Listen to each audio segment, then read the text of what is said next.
I drew the same character in Autodesk Sketchbook, IbisPaintX, and Krita just to see how my art style changed. Okay, so this was done in Autodesk. This one's done in Ibis, and then this was done on Krita. Okay, first off was Autodesk Sketchbook. Pros and cons of this. Start with the pros.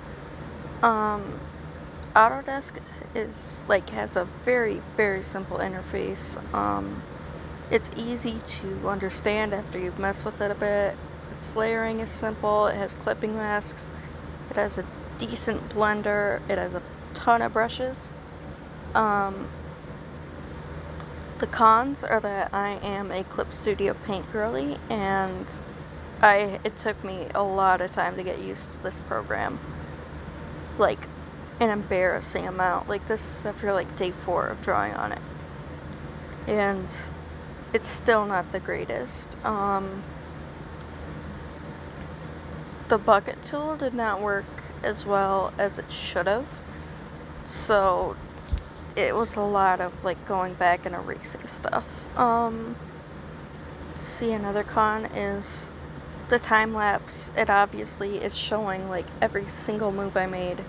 So these time lapses come out very long. I think this one was around 20 minutes before I cut it down. And it's still long compared to the rest of the time lapses. This is just a tour of the interface.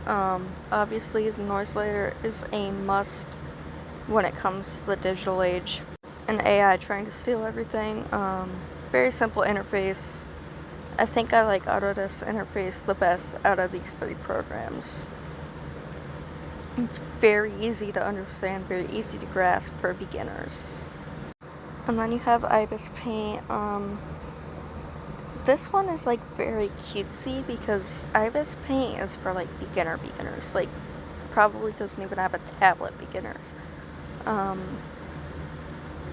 Obviously the blending is kind of shit, and I wasn't this was probably done at night, so my anatomy wasn't the best, but I like it. It's decent. It's decent for what it is. This is the interface. Pros and cons of this interface is that obviously the blending sucks, and the layering, the system is really weird. It doesn't show you what layer is what, so if you're oh, this is on layer 47, you can't go down to 47 because 47 would be a different layer at that point. Krita, I didn't get a time lapse for it because I couldn't figure out the record feature. Pros of this one is it's very much like Clip Studio Paint, which is also a con because it's very complicated to use. I couldn't figure out a lot of the features, and again, the interface is very complicated. It was very difficult to figure out, but I eventually worked around it. Not bad for the first time using it.